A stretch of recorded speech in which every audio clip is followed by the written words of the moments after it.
Mana omon ko'tarlarni tushirib hozir.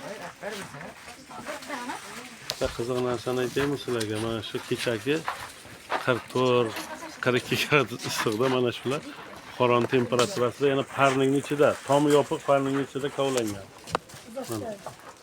Umuman o'sha kurtaklari bezovta bo'lmay turibdi, yuqori kurtaklari. Mana bu ham bir nima deydi? Dehqonning tajribasi yutug'i deydi.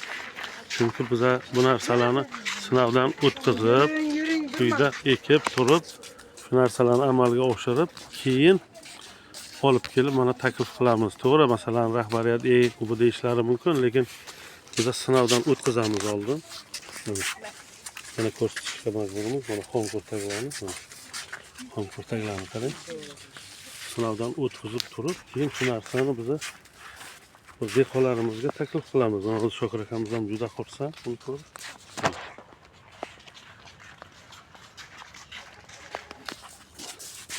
Juda yoyilib, mehmonxona shoxlajatib shaklini olgan. Kimga ko'chat kerak bo'lsa, bemalol Buxoro Peshku limonchilik maktabiga murojaat qilishlaringiz mumkin.